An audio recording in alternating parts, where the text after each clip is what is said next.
The Gallipoli Peninsula in the summer of 1915 exists as a knife edge of land thrust into the Dardanelles, where two empires bleed themselves white across ridges that rise barely 300 feet above the wine-dark waters of the Aegean Sea.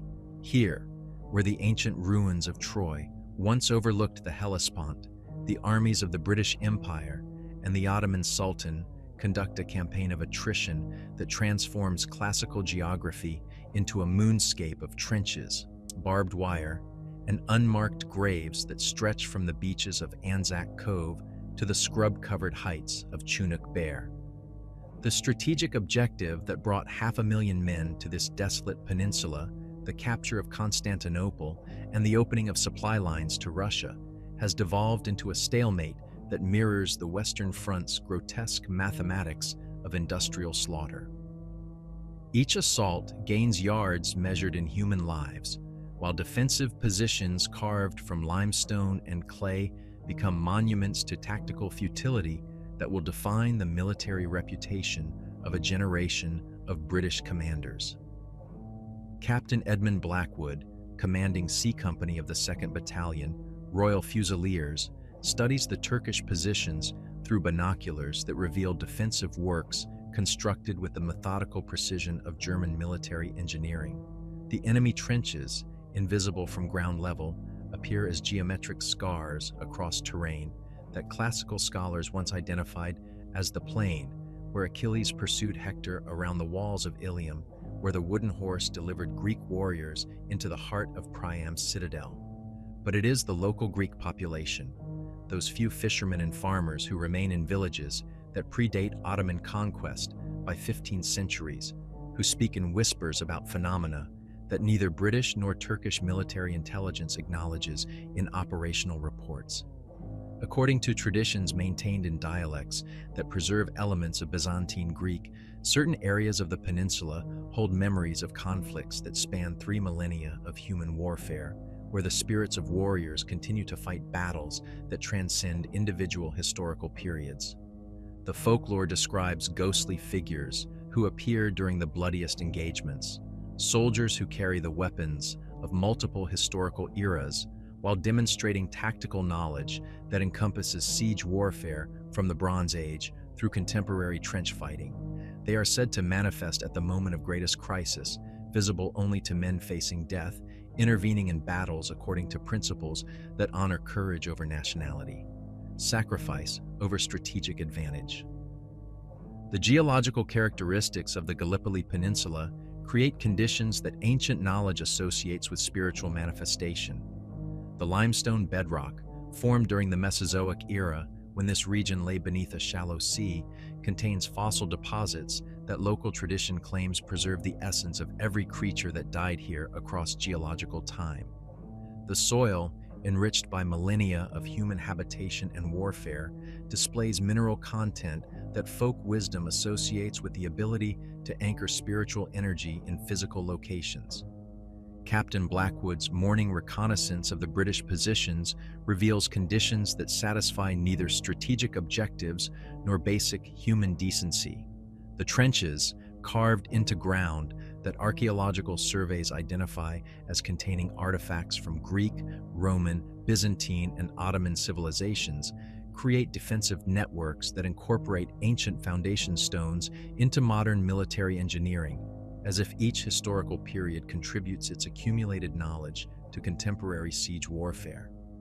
The weather conditions typical for August in the eastern Mediterranean, daytime temperatures exceeding 90 degrees Fahrenheit, humidity levels that make woolen uniforms instruments of torture, and winds that carry the stench of unburied corpses across both sets of trenches, create an environment where survival depends on resources that military logistics cannot adequately provide. Water rations, calculated to maintain minimal physiological function while supporting tactical operations, transform the basic necessities of life into strategic commodities more valuable than ammunition or medical supplies. In the regimental headquarters, established in a dugout that incorporates masonry blocks salvaged from Byzantine fortifications, British officers study intelligence reports that describe Turkish defensive capabilities that appear to exceed the theoretical limitations of contemporary military engineering.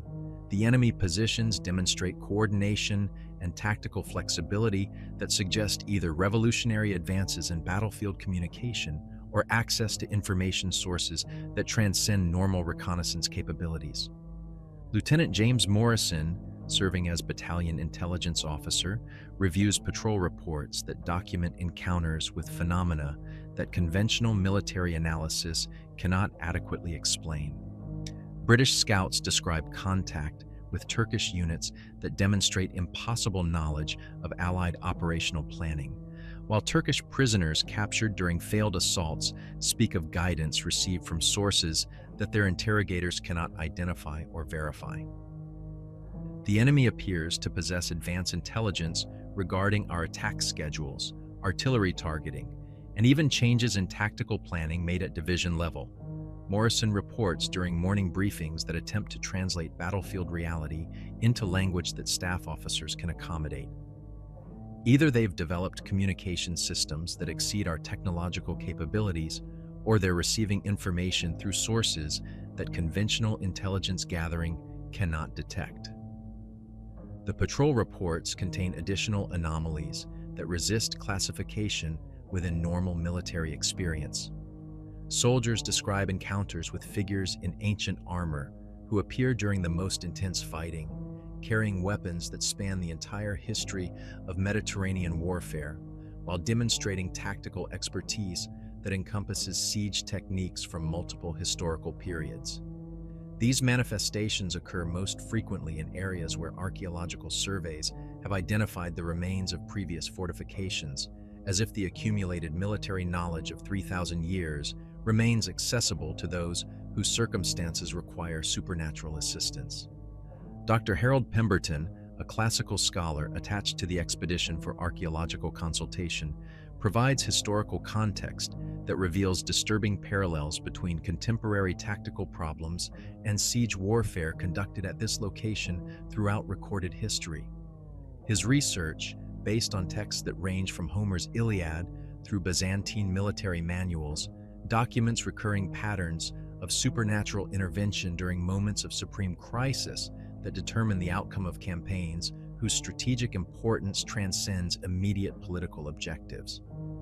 Every major siege conducted on this peninsula has generated reports of supernatural military assistance.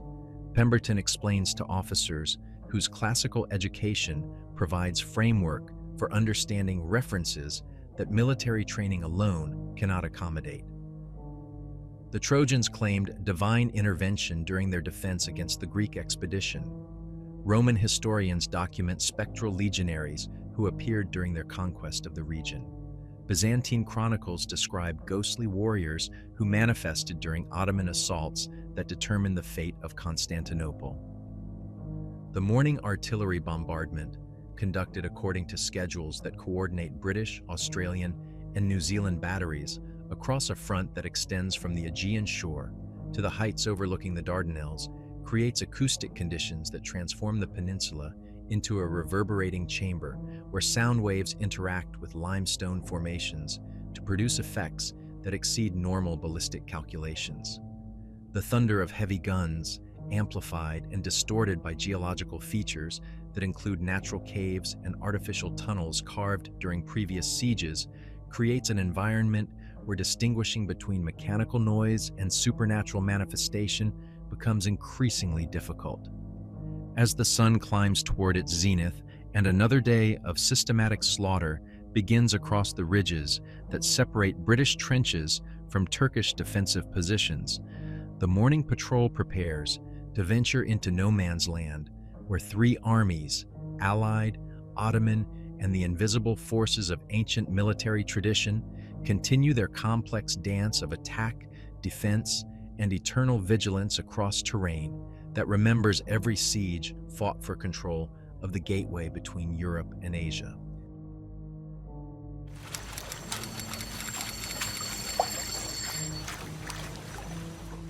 The The briefing takes place in a command dugout carved 20 feet into limestone that bears the tool marks of Byzantine engineers who fortified this position against Arab raiders 8 centuries before British sappers adapted their work to accommodate 20th century siege warfare.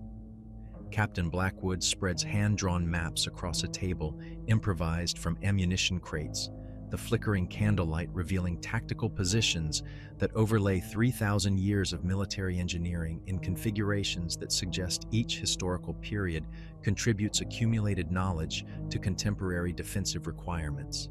The mission parameters reflect the growing desperation of British command to achieve meaningful tactical progress before the autumn storms make amphibious reinforcement impossible and political pressure forces evacuation of the peninsula. General Hamilton's strategy requires detailed intelligence on Turkish defensive positions before launching what may prove to be the final major offensive of the Gallipoli campaign, an assault that must succeed or condemn the entire expedition to strategic failure that will resonate throughout the empire. Second Lieutenant Geoffrey Ashworth, commanding 7th Platoon of C Company, examines the reconnaissance objectives with the methodical attention of a professional soldier who understands that his men's survival depends on information that conventional intelligence gathering has failed to provide. His platoon, consisting of 32 men drawn from the coal mines and textile mills of Lancashire, possesses skills that prove invaluable in siege warfare: the ability to move silently through confined spaces, to distinguish between structural sounds and human activity, and to work effectively in conditions where a single mistake can kill an entire section. Turkish positions approximately 400 yards northeast of our forward saps, Blackwood explains, tracing the projected route with a pencil that leaves marks on paper dampened by the perpetual humidity of underground operations. Intelligence estimates indicate they've been reinforcing their defensive works since the failed assault of 6th August, probably bringing up additional machine gun sections and artillery observers. The tactical situation reflects the fundamental problem that has plagued the Gallipoli campaign since the initial landings in April: the impossibility of achieving tactical surprise against defenders who occupy commanding terrain while possessing interior lines of communication that enable rapid reinforcement of threatened positions. Every British assault telegraphs its intentions through preliminary bombardments that destroy the element of surprise while failing to eliminate defensive positions carved deep into limestone bedrock. Sergeant William Davies, a veteran of 12 years' service in the Boer War and Northwest Frontier campaigns, brings professional expertise to the evaluation of tactical challenges that combine conventional military problems with environmental factors unique to the Eastern Mediterranean theater.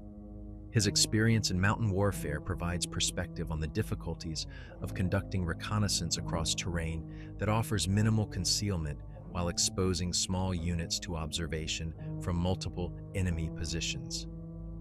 "The ground between our lines and the Turkish trenches is death trap, sir," Davies reports with the blunt assessment of a career NCO whose survival depends on accurate tactical evaluation. Open terrain with no cover except shell craters, all under direct observation from enemy positions. Any daylight movement draws immediate machine gun fire from at least 3 different angles. The geological surveys, conducted by Royal Engineers with mining backgrounds, describe terrain conditions that create unique challenges for reconnaissance operations. The thin topsoil, eroded by centuries of goat grazing and agricultural cultivation, provides insufficient cover for conventional fieldcraft techniques, while the underlying limestone bedrock prevents construction of concealed approach routes through normal sapping operations.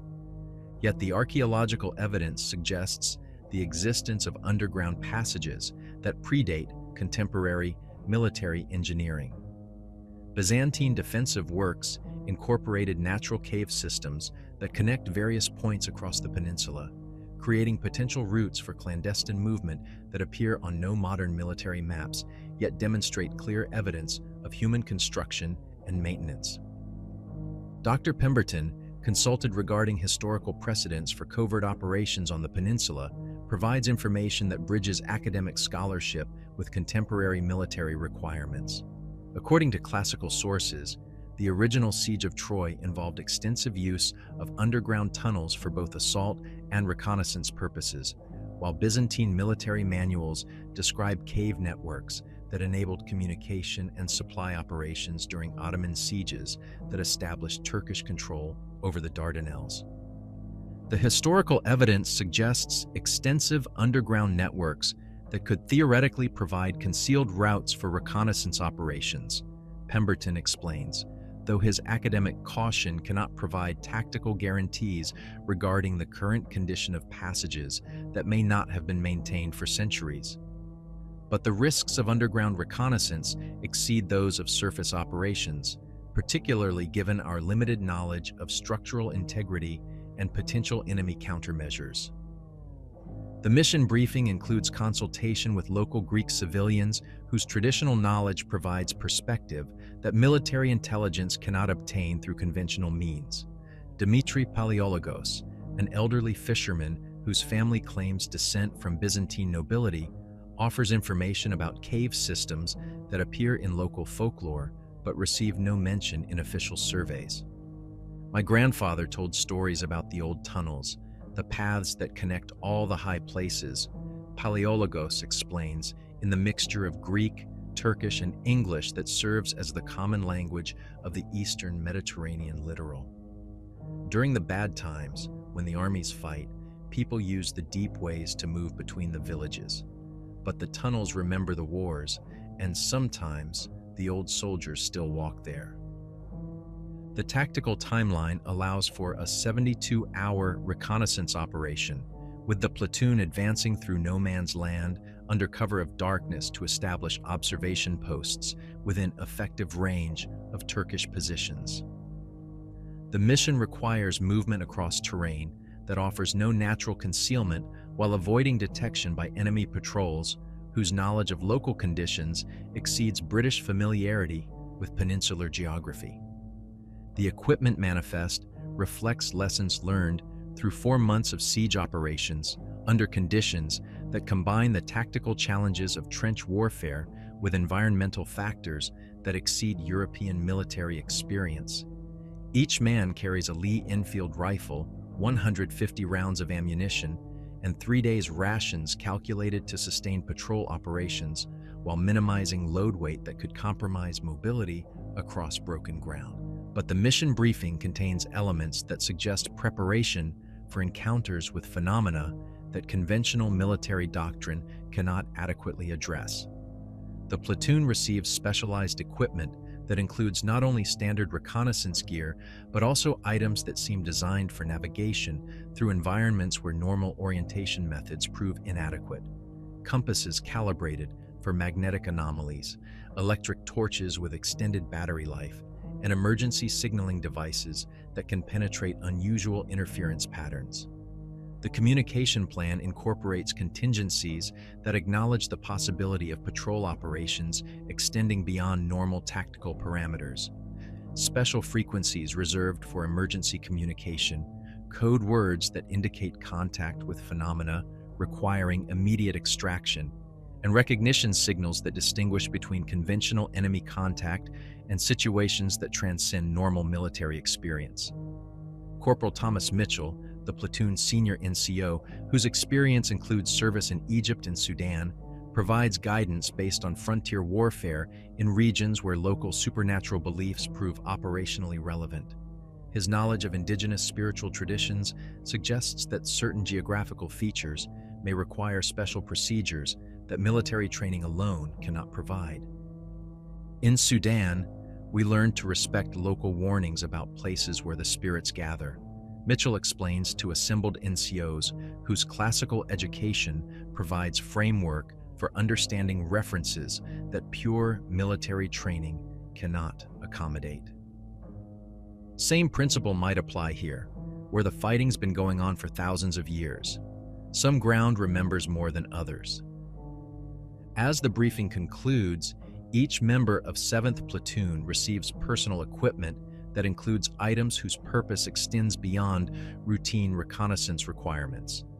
Maps that show not only contemporary tactical positions, but also archaeological features that span multiple historical periods, medical supplies that include treatments for conditions that standard military medicine cannot classify, and emergency rations calculated for extended operations under circumstances that may prevent normal resupply procedures.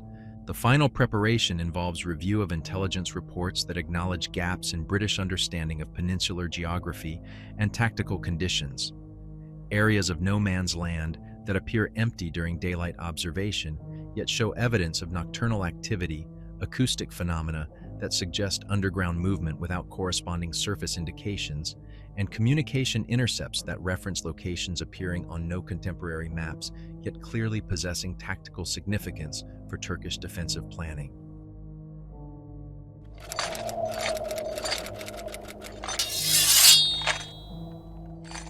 The advance through no man's land begins during the darkest hours before dawn, when the absence of moonlight creates conditions of absolute darkness that transform familiar terrain into an alien landscape where every shadow might conceal enemy positions and every sound carries implications of immediate death. Second Lieutenant Ashworth leads 7th Platoon through shell craters that have obliterated the original topography, creating a moonscape where navigation depends on compass bearings and the professional instincts of men whose survival requires intimate knowledge of ground that changes configuration with each artillery bombardment.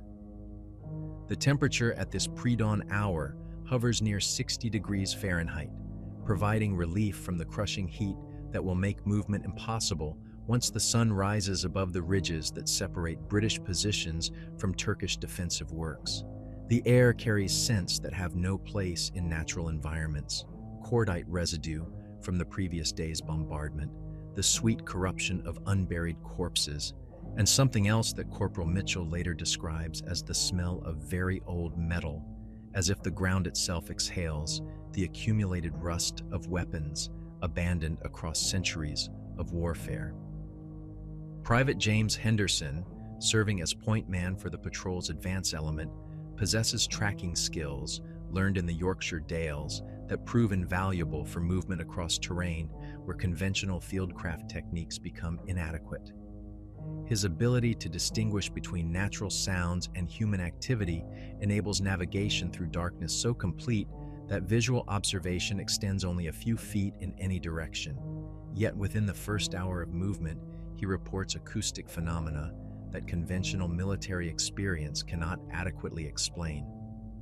"Sir, there's movement ahead, but it doesn't sound like Turks," Henderson whispers through the hand signals that maintain communication while preserving tactical silence.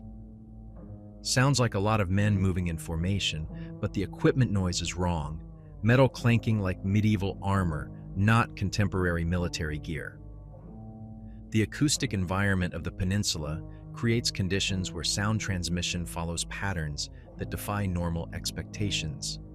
The limestone bedrock and network of natural caves produce resonance effects that can carry whispered conversations across distances measured in miles while masking the sounds of nearby movement, creating an auditory landscape where distinguishing between proximate threats and distant phenomena becomes impossible through conventional listening techniques. Sergeant Davies, whose experience in frontier warfare provides perspective on operations under conditions where environmental factors exceed normal military parameters, recognizes implications that extend beyond routine reconnaissance challenges. The sounds detected by the patrol suggest not random supernatural manifestation, but organized military activity conducted by entities whose equipment and tactical procedures represent historical periods that predate contemporary warfare by centuries or millennia. The formations are too large for Turkish patrols, and the movement patterns suggest cavalry operations on terrain that won't support mounted units, Davies reports during the brief halt that allows tactical assessment of conditions ahead. Either we're detecting acoustic shadows from operations conducted elsewhere on the peninsula, or we're encountering something that exists outside normal military experience. The patrol's route, plotted to avoid known Turkish positions while taking advantage of shell craters that provide minimal concealment, leads through areas that archaeological surveys identify as containing significant historical remains. Greek pottery fragments, Roman coins, and Byzantine military equipment emerge from soil disturbed by artillery bombardment, creating an outdoor museum where every step reveals artifacts that span 3 millennia of human occupation and warfare. But it is the fresher evidence that proves most disturbing.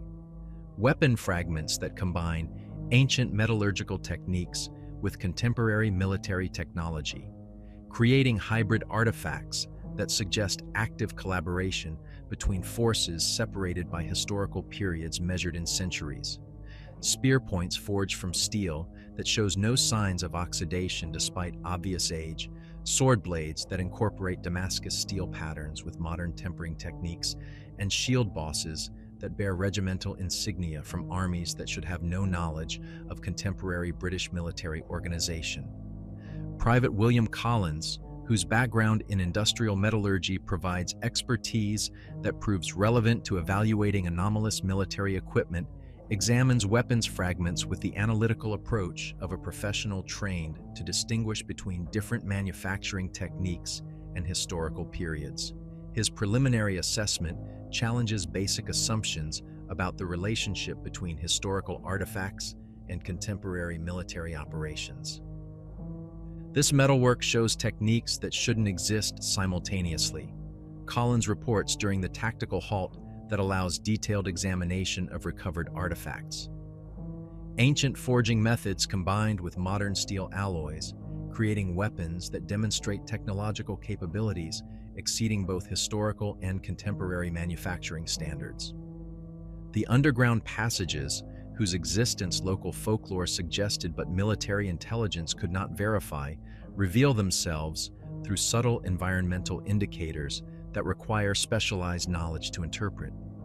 Temperature variations that suggest large underground spaces, air currents that indicate extensive cave networks, and acoustic properties that enable sound transmission across distances that should require mechanical amplification systems. Dr. Pemberton's briefing had prepared the patrol for possible encounters with historical construction, but the reality exceeds academic expectations.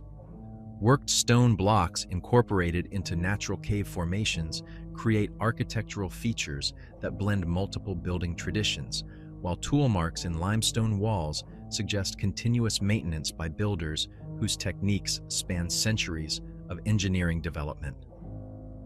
Lance Corporal Edward Murphy, whose experience in coal mining provides perspective on underground navigation and structural assessment, evaluates cave systems with professional expertise that proves essential for determining tactical utility and safety considerations. His preliminary exploration reveals passages that extend far beyond the scope of natural limestone formation, suggesting extensive human construction that predates any known historical development of the peninsula. These aren't natural caves, Murphy reports, after examining architectural features that demonstrate clear evidence of intentional construction. Systematic excavation using techniques that combine ancient stoneworking with engineering principles that anticipate military applications. Someone's been maintaining these passages for a very long time. The deeper the patrol advances into no man's land, the more evidence they encounter of activity that transcends normal military operations. Campsites that show signs of recent occupation, but contain equipment that spans multiple historical periods. Water sources that remain mysteriously pure despite contamination from contemporary warfare, and supply caches positioned at locations that demonstrate intimate knowledge of both classical and modern tactical principles. The horses become a particular source of concern as the patrol encounters evidence of cavalry operations that should be impossible given the terrain and tactical conditions. Horse tracks that appear overnight in areas under continuous British observation, evidence of large-scale mounted formation movement across ground that cannot support contemporary cavalry operations, and equipment fragments that suggest armored horsemen employing weapons and tactics that predate gunpowder warfare. The tracks are fresh, made within the last few hours. Henderson reports during examination of ground that British patrols had observed continuously throughout the previous night. But they're shod with iron patterns that went out of use centuries ago, and the formation size suggests hundreds of mounted men operating in an area where we know the Turkish forces maintain only small infantry patrols. As dawn approaches and the patrol must seek concealment before Turkish observation posts can detect their presence, the men of 7th Platoon establish a defensive position in a shell crater that provides minimal protection while offering commanding views across the approaches to enemy lines. But their intended observation post overlooks terrain that demonstrates clear evidence of supernatural military activity, where the boundaries between historical periods become permeable and ancient. Warriors continue campaigns that transcend the temporal limitations of individual human life. The morning light, filtering through smoke and dust that never completely settles in the aftermath of continuous artillery bombardment, reveals movement across no man's land that conventional military doctrine cannot explain. Figures in armor that spans the entire history of Mediterranean warfare advance in formations that demonstrate tactical coordination between forces separated by centuries of military development, while modern Turkish positions show signs of collaboration with entities whose existence challenges fundamental assumptions about the nature of contemporary siege warfare.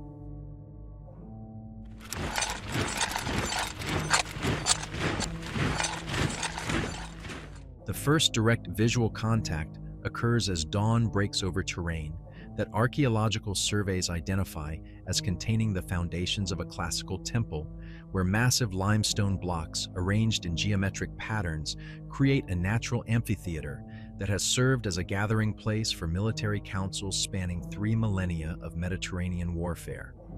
Second Lieutenant Ashworth, observing Turkish positions through field glasses that reveal defensive works incorporating both modern trench construction and ancient fortification techniques, witnesses movement that his training at Sandhurst cannot adequately classify. The figures emerge from morning mist that rises from limestone formations with the gradual persistence of classical tragedy, their forms materializing with deliberate ceremony that suggests not random supernatural manifestation, but organized military assembly conducted according to protocols that transcend individual historical periods. They wear armor that represents every major military culture that has contested control of the Dardanelles. Greek bronze panoply that gleams despite obvious antiquity. Roman lorica segmentata that shows no signs of corrosion. Byzantine mail that incorporates silk and steel in patterns that predate European metallurgical knowledge, and Ottoman military dress that combines traditional elements with innovations that exceeded contemporary Turkish manufacturing capabilities. Yet despite representing armies that fought each other with desperate hatred during their mortal existence, the Phantom Warriors move in perfect coordination, their formation suggesting not the temporary alliance of former enemies, but the unified purpose of soldiers who have transcended the racial and religious divisions that define their original conflicts. They approach the British position with the measured precision of military professionals conducting a formal parley, their movements displaying tactical expertise that acknowledges no distinction between classical siege warfare and contemporary trench fighting. Sergeant Davies, whose frontier experience has provided exposure to phenomena that exist outside conventional military doctrine, recognizes the approach as a diplomatic initiative rather than tactical assault. His signal to the platoon prevents defensive action that might transform supernatural diplomacy into hostile contact, allowing communication with entities whose intentions remain unknown but clearly transcend immediate military objectives. "Hold your fire," Davies orders with the authority of professional experience that transcends official rank structure. They're approaching under parley conditions. Ancient military courtesy, but still valid if we want to survive this encounter. The lead figure, wearing the purple-trimmed armor of a Byzantine general but carrying weapons that span the entire history of siege warfare, approaches within conversational distance while his companions maintain ceremonial formations that demonstrate professional military competence. His face, clearly visible in the morning light, bears features that combine Greek classical proportions with the weathered complexion of career soldiers whose service extends beyond normal temporal limitations. Lieutenant Ashworth of His Majesty's 2nd Battalion, Royal Fusiliers. The figure addresses him directly, his accent combining the refined pronunciation of classical education with regional variations that span the entire Eastern Mediterranean. I am Strategios Konstantin Palaiologos, once commander of the Great Wall's defenses during the final siege of Constantinople, killed in battle on 29th May 1453, now serving as coordinator between the living armies and the eternal garrison that maintains vigilance over the crossroads between worlds. The impossibility of the encounter overwhelms Lieutenant Ashworth's military training, yet his classical education provides framework for understanding references that purely technical preparation cannot accommodate. He responds with the courtesy due to a fellow officer while maintaining alertness appropriate for contact with entities whose capabilities exceed normal human limitations. General Palaiologos, Ashworth acknowledges, his voice steady despite unprecedented circumstances. What brings the Eternal Garrison to contact with British reconnaissance forces? The Phantom General gestures toward his assembled companions, whose diverse uniforms and equipment represent every army that has fought for control of the strategic waterway connecting Europe and Asia. Greek hoplites who died defending the pass at Thermopylae stand alongside Persian immortals who perished during Xerxes' invasion, while Roman legionaries who fell during the conquest of Anatolia maintain formation with Seljuk cavalry who died defending their homeland against Crusader invasion. We are the guardians of the threshold, the keepers of balance between East and West, between conquest and resistance, between the ambitions of the living and the wisdom of the eternal, Palaiologos explains, his words carrying authority that transcends temporal and cultural boundaries. Every warrior who dies in honorable service at this crossing point between continents joins our ranks, regardless of the banner he followed or the god he worshipped.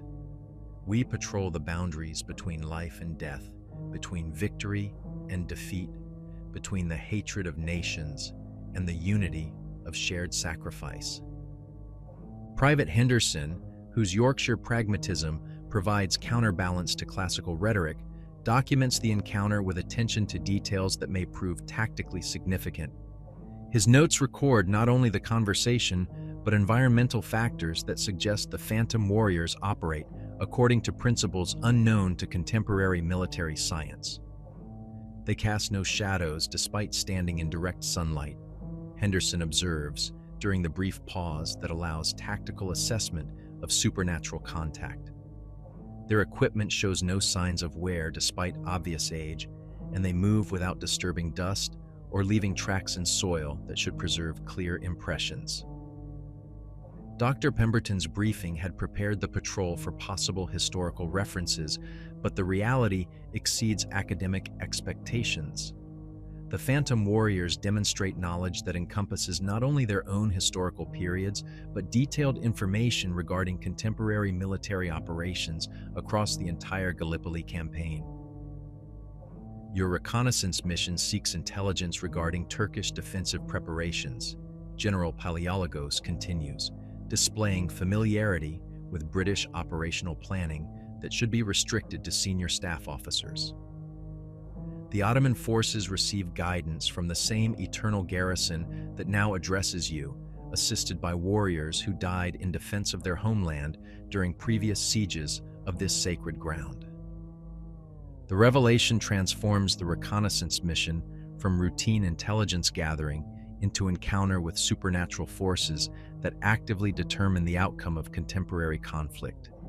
The Phantom Warriors' intervention explains the impossible tactical advantages that have enabled Turkish resistance despite overwhelming Allied material superiority and the systematic bombardment that should have eliminated effective defensive capability. Corporal Mitchell, whose experience in regions where local supernatural beliefs prove operationally relevant, recognizes implications that extend beyond conventional military intelligence. The Phantom Warriors represent not neutral observers of human conflict, but active participants whose intervention shapes strategic outcomes according to principles that transcend the political objectives of individual nations. "What do you require of us?" Ashworth asks, acknowledging the Phantom General's authority while maintaining responsibility for his men's welfare. General Paleologos' response reveals the true purpose of the supernatural encounter. Not merely to provide tactical intelligence, but to recruit living soldiers whose service will bridge the boundary between mortal military duty and eternal guardianship of ground that contains the remains and continues the service of warriors from every army that has fought for control of the crossroads between continents. "The siege above will end as all sieges end," Paleologos explains, his words carrying knowledge accumulated through observation of countless military campaigns. But the eternal siege continues in the depths, where the boundaries between peoples dissolve and all who served honorably unite in common purpose. Your skills are needed in the eternal garrison, Lieutenant. The choice is yours, but the invitation stands. The assembled Phantom Warriors demonstrate their influence over contemporary operations through tactical displays that reveal the scope of their intelligence gathering and intervention capabilities. Maps appear showing the exact positions of every Allied and Turkish unit currently deployed across the peninsula, updated with information that should require communication networks spanning the entire theater, yet operates through methods that transcend conventional military technology. We guide both sides toward outcomes that serve the greater balance rather than temporary national advantage, Paleologos indicates, displaying tactical information that shows not only current positions but projected consequences of various strategic decisions. Turkish forces receive our assistance when their defense serves the protection of sacred ground. Allied units benefit from our guidance when their actions demonstrate respect for the significance of this threshold between worlds.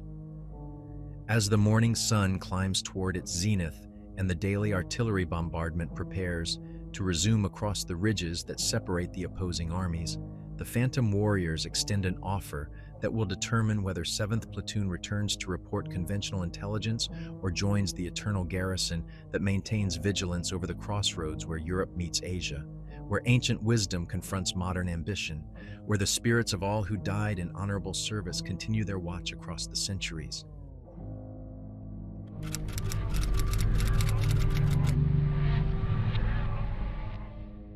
The descent into the Eternal Citadel begins through passages that appear on no archaeological survey, yet demonstrate construction techniques that span the entire history of Mediterranean military engineering. General Paleologos leads the British patrol through corridors carved from living rock, where classical Greek proportions blend with Roman engineering precision, Byzantine architectural sophistication, and Ottoman decorative elements in configurations that suggest continuous development by builders whose service transcends individual historical periods. At the heart of the peninsula, in vast underground chambers that extend far beyond the scope of natural limestone formation, Lieutenant Ashworth and his men encounter the full magnitude of what they have discovered. Thousands of Phantom Warriors occupy positions along stone galleries that rise in tiers toward vaulted ceilings, their formations representing every army that has fought for control of the strategic waterway connecting Europe and Asia since the first human beings learned to construct fortifications and organize military campaigns. The site overwhelms conventional understanding of military history and strategic geography. Mycenaean warriors who died during the legendary siege of Troy maintained formation alongside Persian soldiers who perished during Xerxes' invasion of Europe, while Byzantine cataphracts who fell defending Constantinople against Ottoman assault, stand with Turkish Janissaries, who died during the final conquest that established Muslim control over the former capital of Eastern Christianity. Yet, the most profound revelation lies not in the diversity of the assembled warriors, but in their unified purpose, demonstrated through coordination that transcends the religious hatred and cultural divisions that characterize their original conflicts. Former enemies share tactical knowledge and strategic intelligence with the easy familiarity of professionals whose common experience of death in military service has eliminated the artificial boundaries that divide the surface world. General Palaiologos guides Lieutenant Ashworth to an elevated position that provides commanding views across the entire assembly, where the scale of the eternal garrison becomes visible in formations that extend beyond human comprehension. The Phantom Warriors occupy not only the immediate chambers, but every significant fortification across the eastern Mediterranean, connected through communication networks that span impossible distances while maintaining real-time coordination of supernatural military operations. "Behold the true army of the threshold," Palaiologos declares, his voice carrying clearly across the vast assembly without apparent effort. Every warrior who died in honorable defense of this sacred crossing, united in service that acknowledges no distinction of race, religion, or imperial allegiance. We are the memory of sacrifice, the continuation of duty beyond the reach of mortality. A figure approaches from the assembled multitude, his bearing displaying the authority of supreme command that transcends specific military traditions.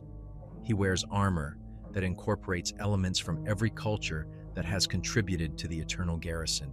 Classical Greek bronze work, Persian scale mail, Roman engineering, Arab metallurgy, and Turkish craftsmanship unified in configurations that demonstrate technological capabilities exceeding any single historical period. I am Priam of Troy, once king of Ilium, now commander of the Eternal Watch that protects all who recognize this ground as sacred, the figure announces, his voice carrying the multilingual authority that enables communication across cultural boundaries. I died defending my city against forces that sought to claim what the gods intended to remain neutral ground. Now I serve the greater defense that preserves the balance between East and West against those who would dominate rather than guard. The implications transform Lieutenant Ashworth's understanding of his reconnaissance mission from routine military intelligence to encounter with supernatural forces that actively determine the outcome of historical conflicts, according to principles that operate on temporal and geographical scales beyond normal human comprehension. The Eternal Garrison represents not passive observers of human warfare, but active participants whose intervention shapes the course of civilizations according to spiritual rather than political objectives.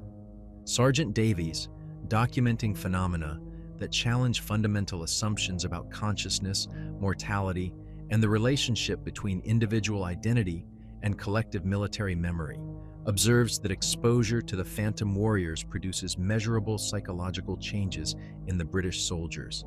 Their awareness expands beyond normal sensory limitations, while their understanding of tactical problems incorporates knowledge that spans centuries of siege warfare experience. "The lads are changing, sir," Davies reports in notes that will never appear in official military records. "They're seeing things differently, understanding battle tactics they never learned, speaking words in languages they never studied. It's like the Eternal Garrison is teaching them everything warriors need to know." Dr. Pemberton's classical education provides framework for interpreting references that military training alone cannot accommodate, yet the reality exceeds academic preparation. The Phantom Warriors demonstrate their influence over contemporary operations through tactical displays that reveal active intervention in every major conflict that has shaped Mediterranean history. "We have guided the outcome of every siege conducted at this threshold," King Priam explains, indicating displays that show not only the current Gallipoli campaign, but every previous military operation that has determined control of the strategic waterway. Greek victories over Persian invasion, Roman conquest of Hellenistic kingdoms, Byzantine resistance to Arab expansion, Ottoman triumph over Christian empire, all have proceeded according to principles that maintain balance rather than establish permanent dominance.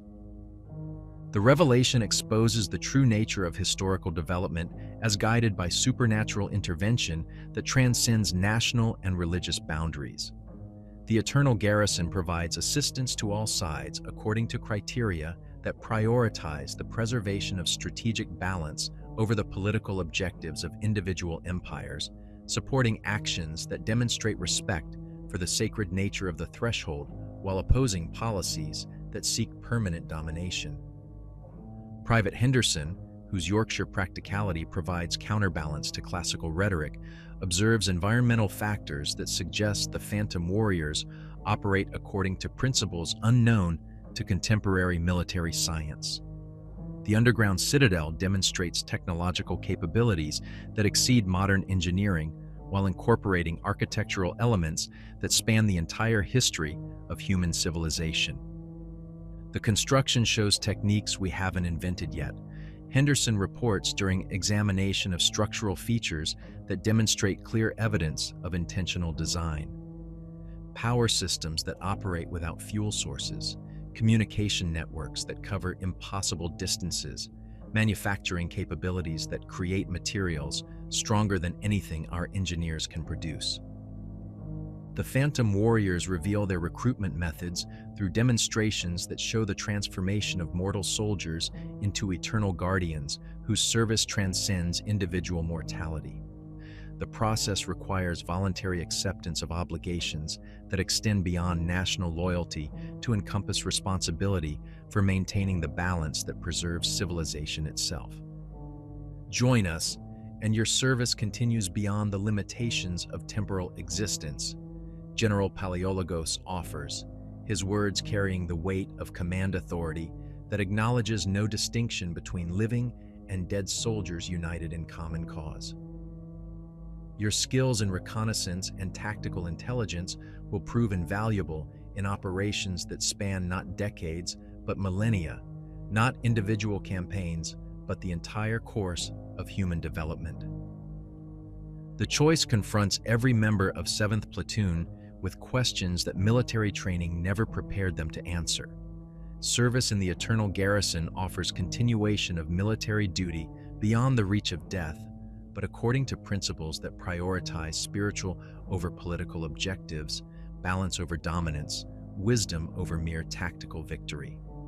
Corporal Mitchell, whose experience in regions where supernatural beliefs prove operationally relevant, recognizes that acceptance of the Phantom Warriors' offer will transform not only individual destiny, but understanding of military service itself. The Eternal Garrison operates according to moral rather than national criteria, supporting causes that serve the greater good while opposing actions that threaten the delicate balance that maintains peace between civilizations. As the morning artillery bombardment begins, on the surface above, where living armies prepare for another day of mechanized slaughter, the Phantom Warriors await the decision that will determine whether the British patrol returns to report conventional intelligence or remains to join the Eternal Watch that preserves the sacred threshold between continents. The choice need not be made immediately, King Priam acknowledges, his form remaining solid despite the supernatural nature of his existence. But remember what you have witnessed here. Remember that service to a greater cause offers rewards that political victory cannot provide. The Eternal Garrison awaits those who choose wisdom over ambition, balance over domination, duty to civilization over loyalty to temporary nations.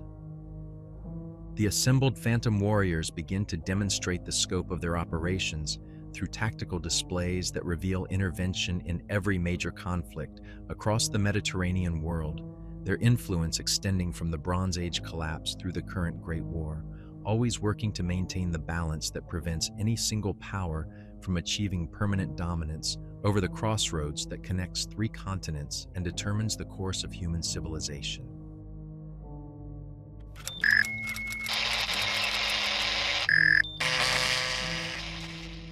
The failure of 7th Platoon to return from their reconnaissance mission creates operational complications that extend far beyond routine patrol casualties, generating intelligence gaps that compromise British tactical planning while raising questions that military doctrine cannot adequately address. Captain Blackwood studies the last known positions of Lieutenant Ashworth's men through field glasses that reveal terrain appearing normal despite the disappearance of 32 experienced soldiers whose fieldcraft skills should have enabled survival under conditions that claimed thousands of less capable personnel. The search operations, conducted by elements of A and B companies across terrain that should preserve clear evidence of patrol movement or enemy contact, discover physical traces that challenge conventional understanding of military casualties, equipment fragments that appear to have been abandoned voluntarily rather than lost during combat action, personal effects arranged in patterns that suggest deliberate placement rather than random distribution, and tracks that lead toward Turkish positions yet show no signs of hostile engagement or tactical withdrawal under pressure. Major Hartwell, reviewing operational reports that document the systematic disappearance of reconnaissance elements across the entire Gallipoli front, recognizes patterns that transcend isolated incidents of patrol casualties or battlefield losses. 7 separate platoon-strength units have vanished without trace during the past month, each conducting routine intelligence-gathering missions in areas that subsequent examination reveals to contain significant archaeological remains and evidence of continuous human occupation spanning millennia.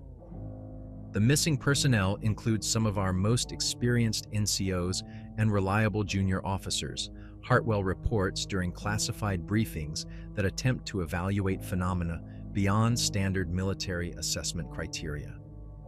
These are not green troops who might panic under fire or inexperienced leaders who might become disoriented in unfamiliar terrain. They represent the tactical backbone of their respective companies. Dr. Pemberton, analyzing the geographical distribution of disappearance sites, documents correlations between missing patrol locations and areas that classical sources identify as possessing religious or military significance during previous historical periods. Every vanishing occurs within a mile radius of locations that ancient texts describe as gathering places for warriors, temples dedicated to military virtues, or burial grounds for soldiers who died in defense of strategic positions. The pattern suggests systematic recruitment rather than random battlefield casualties. Pemberton explains during intelligence briefings that attempt to document supernatural phenomena in terms that military analysis can accommodate. The missing personnel were conducting operations in areas where historical evidence indicates previous military forces have reported encounters with supernatural entities claiming to represent eternal military service.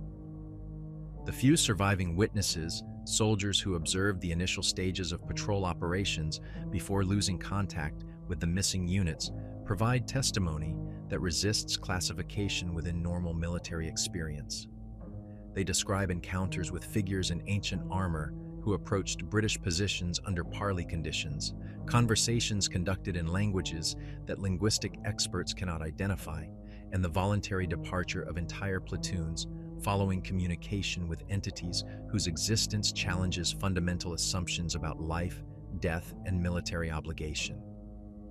Sergeant Major William Thompson, whose 3 decades of military service provide perspective on frontier conditions where local supernatural beliefs prove operationally relevant, interviews witnesses with attention to details that purely tactical debriefing cannot accommodate.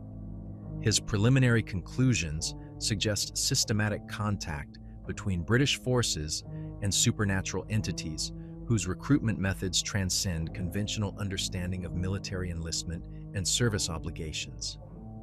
The lads describe it as joining something bigger than the Army, bigger than the Empire. Thompson reports during classified sessions that document phenomena beyond normal military intelligence parameters. They speak of service that continues beyond death, duty that transcends national boundaries, and military obligation that serves principles greater than political victory or territorial conquest. The intelligence value of information that disappeared personnel might have obtained proves impossible to evaluate through conventional methods, yet subsequent British tactical operations demonstrate enhanced effectiveness that suggests access to intelligence sources operating beyond normal reconnaissance capabilities. Artillery targeting achieves unprecedented accuracy against Turkish positions, while assault planning demonstrates knowledge of enemy defensive preparations that conventional surveillance cannot provide. The medical officer, Dr. Marcus Webb, documents psychological changes affecting personnel who witnessed the disappearances, observing responses that exceed normal grief reactions or combat stress symptoms. The survivors display enhanced tactical awareness, improved coordination with other units, and demonstrated knowledge of siege warfare techniques that their formal training never included. They're exhibiting characteristics consistent with expanded military consciousness rather than traumatic stress reaction. Webb documents and medical reports that receive classification beyond standard security protocols. Enhanced situational awareness, instinctive understanding of classical siege tactics, and ability to predict enemy actions with accuracy that exceeds normal intelligence analysis. The official response to the systematic disappearances reveals institutional challenges created by personnel losses that transcend conventional battlefield casualties while potentially providing strategic advantages that military doctrine cannot acknowledge. The missing soldiers receive classification as missing in action, presumed killed, while their tactical contributions continue through methods that official records cannot document. Captain Blackwood, whose company has lost its most experienced platoon to phenomena that existing military terminology cannot adequately describe, faces the challenge of maintaining operational effectiveness while processing casualties that may represent transition to service obligations extending beyond mortal military commitment. His preliminary assessment suggests that 7th Platoon continues to serve British tactical interests through methods that transcend conventional command structures. The intelligence we're receiving shows unprecedented accuracy regarding Turkish positions, defensive preparations, and tactical planning. Blackwood reports during briefings that attempt to evaluate supernatural assistance in terms that staff officers can accommodate. Either we've developed reconnaissance capabilities that exceed our documented technological resources, or we're benefiting from information sources that operate beyond normal military intelligence gathering. The pattern extends beyond individual unit losses to encompass systematic transformation of British tactical capabilities across the entire Gallipoli theater. Operations demonstrate coordination and effectiveness that suggest access to strategic intelligence spanning the complete enemy order of battle, while assault planning incorporates knowledge of terrain features and defensive positions that conventional reconnaissance cannot provide. Lieutenant Colonel Morrison, analyzing intelligence reports that document tactical successes achieved through sources that official records cannot acknowledge, recognizes that his command benefits from assistance provided by personnel whose service transcends traditional military hierarchies. The disappeared platoons continue contributing to British strategic objectives through methods that operate beyond the boundaries of mortality and national loyalty.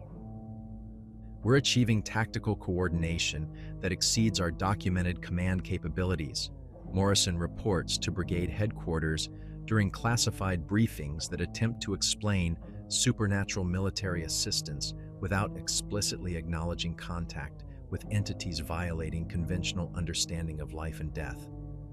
Success rates that suggest access to intelligence sources operating across the entire theater, providing real-time information regarding enemy intentions and capabilities. As the Gallipoli campaign approaches its inevitable conclusion through evacuation rather than victory, the British forces carry with them knowledge of supernatural military assistance that transcends the temporal boundaries of individual conflicts. The disappeared platoons have become bridges between mortal military service and eternal obligation to principles that unite rather than divide the various peoples who contest control of strategic territories. The choice made by Lieutenant Ashworth and his men to to join the eternal garrison rather than return to report conventional intelligence represents not desertion from military duty, but expansion of service obligations to encompass responsibilities that transcend national boundaries and temporal limitations. Their transformation from British soldiers to guardians of civilizational balance demonstrates possibilities that conventional military doctrine cannot acknowledge, yet desperately requires for the maintenance of strategic equilibrium in an increasingly complex world.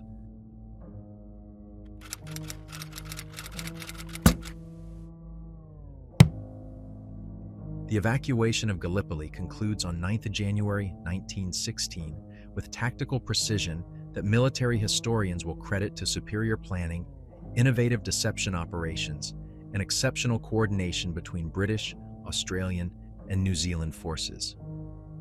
The official records describe a strategic withdrawal conducted without significant casualties, carefully omitting any reference to intelligence sources that enabled prediction of Ottoman tactical responses with supernatural accuracy or tactical assistance provided by entities whose existence challenges fundamental assumptions about the nature of military service and strategic planning. In a classified briefing room beneath Whitehall, where artificial lighting creates shadows that mirror those cast by ancient torches in underground chambers carved from Mediterranean limestone, Colonel Sir Reginald Fortescue reviews reports that will never appear in published histories of the Dardanelles campaign. His intelligence portfolio includes testimonies from 47 separate units operating across the peninsula, each documenting encounters with phenomena that transcend conventional understanding of battlefield psychology, tactical intelligence gathering, and the relationship between military duty and spiritual obligation. The accumulated evidence reveals patterns of supernatural intervention that extend far beyond isolated incidents of combat hallucination or psychological trauma induced by prolonged exposure to siege conditions. From the initial landings at Cape Helles through the final evacuation from Anzac Cove, Allied forces received guidance from phantom warriors whose knowledge encompasses every siege conducted at the strategic crossing between Europe and Asia since the dawn of recorded history. Dr. Margaret Whitfield, a classical historian whose academic credentials provide cover for intelligence work involving phenomena that official doctrine cannot acknowledge, briefs the Classified Committee on Historical Precedents that establish supernatural military assistance as a recurring element in Mediterranean warfare. Her research, conducted in archives spanning multiple government departments and ecclesiastical collections, documents similar encounters dating back to the earliest Greek colonial expeditions and Persian imperial campaigns. The documentation suggests that strategic crossroads develop forms of spiritual consciousness that preserve and continue the military wisdom of every army that has fought for their control. Whitfield explains to an audience of intelligence officers bound by oath to classifications exceeding normal security protocols. The phenomena manifest during periods of decisive conflict when the strategic importance of geographical positions generates sufficient spiritual energy to sustain communication between contemporary forces and the accumulated knowledge of historical military service. The ancient sources, examined through manuscripts preserved in libraries that survived the destruction of Constantinople and the dissolution of Byzantine monasteries, contain references to guidance provided by the spirits of warriors who died defending the threshold between continents. Classical historians describe assistance from phantom hoplites during Persian invasion attempts, while Byzantine chronicles document spectral cataphracts who appeared during Arab sieges that determined the religious and cultural identity of the Eastern Mediterranean. But the Great War represents an unprecedented scale of supernatural military mobilization, with phantom garrisons established beneath every major battlefield, providing strategic guidance that transcends national boundaries while serving objectives that prioritize civilizational balance over temporary political advantage. The industrial scale of modern warfare has apparently generated spiritual energy sufficient to sustain continuous operation of military organizations whose service spans millennia of historical development.